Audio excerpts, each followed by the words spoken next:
You know, we're always trying to understand the world a little bit better, right? And I Mm. think we all see those headlines sometimes about like really big charitable donations.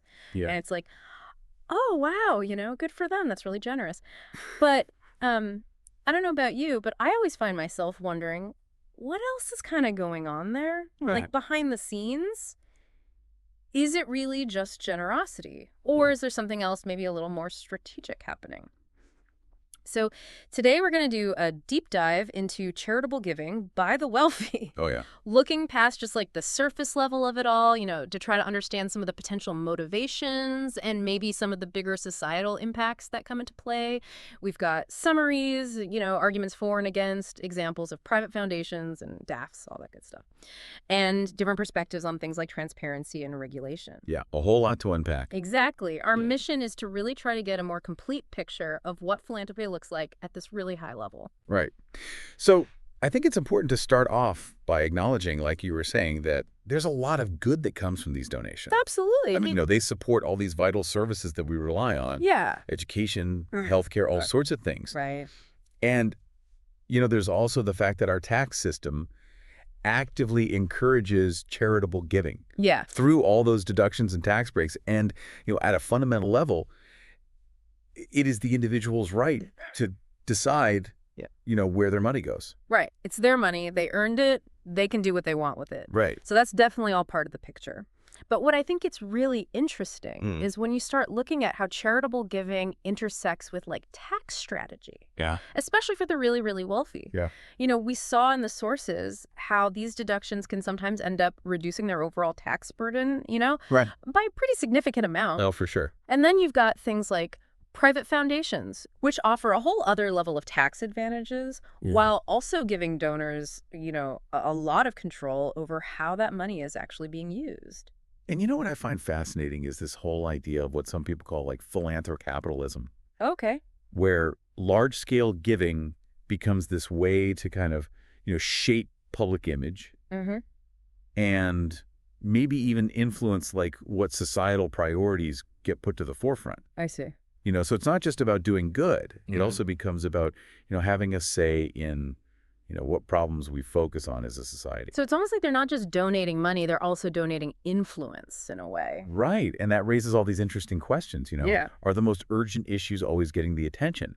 Or do the donors' interests play a big role in directing those funds? It makes you wonder about the power dynamics there. Exactly. Yeah. Beyond the good works themselves, there's this potential for wealthy donors to shape the whole narrative around societal problems Yeah. in ways that might align with, their own agendas. And that could sometimes even overshadow, the need for more fundamental, like, systemic reforms. Which is kind of a key insight here, right? Yeah, it's something to really think about when we're evaluating the overall impact of philanthropy. It also makes you think about, those tax benefits that we were talking about earlier. Yeah. Because the sources touched on how those benefits, they might be disproportionately benefiting the wealthy, Right. potentially even making that wealth gap even wider. Yeah. The tax code is designed to encourage giving, Mm-hmm. but at the same time, it can be, strategically leveraged Okay. to minimize the overall tax burden for, the wealthiest individuals, I see. which raises some questions about, what the net benefit to society actually is. So let's dive into some of the specifics here Sink about in. how this actually works in practice. Yeah, Because, donor advised funds, DAF, those came up a lot in the materials. he did. Can you remind us what those are all about? Right. So DAFs, they're kind of like these charitable investment accounts. Donors get that immediate tax deduction when they put the money in. Right. But the funds can actually sit there for a while before they actually go to a working charity. So what's the main thing about how they function? Well, the big thing is you get the tax deduction right away Okay. when the money goes into the DA. Right. But the actual distribution to those charities, that can happen much later. So it's like getting the tax benefit now, Yeah, but the charitable impact is delayed. exactly. Mm-hmm. And that brings up some concerns about transparency, because it's not always clear when or even where that money will actually end up being used. And if we connect this back to what we were talking about earlier with influence, Uh-huh. we've got private foundations, like the Mhm. Gates Foundation, which we see everywhere, Yeah, right? yeah. Their impact on global health is massive. Huge.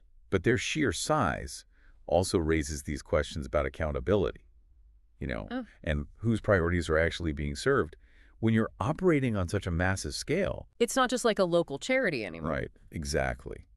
And the appeal of private foundations isn't just, the tax break. I see. It's also the amount of control that it gives the donor and their family Okay. over how and where those charitable funds are used. Right. And that control can often extend, across generations. Oh, wow. Yeah, it's a lot of power. The sources even brought up this thing called the buy, borrow, die strategy. Yeah, that's a pretty interesting way. Where the very wealthy might borrow against their assets instead of selling them. Right. So they avoid those capital gains taxes. Right. And then later on, when they pass away, large charitable donations can significantly reduce their estate taxes. Right. It's just another layer to this whole thing where, tax benefits and philanthropy kind of come together. It really highlights how complex this whole landscape is. So with all of this in mind, it leads to a pretty fundamental question. Yeah, what's that?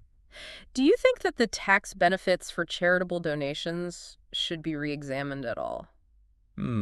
That's a tough one. To try to ensure, fairness and transparency? Yeah, there's certainly a question worth asking. Right, because it really makes you think about the bigger picture here. For sure. How does this level of giving influence not just what projects and causes get funded, but also the direction of society as a whole? Right. Maybe even government policy. And then that naturally leads to the question of regulation. Are the current rules that we have for private foundations and DAFs, are they really enough to prevent potential misuse? To make sure the public benefit is the main goal. Exactly. Yeah.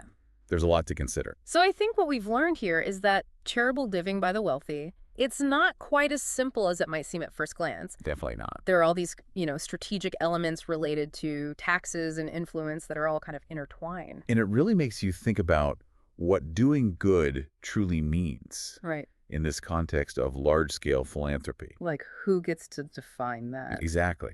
It's a question worth pondering. I think so, too.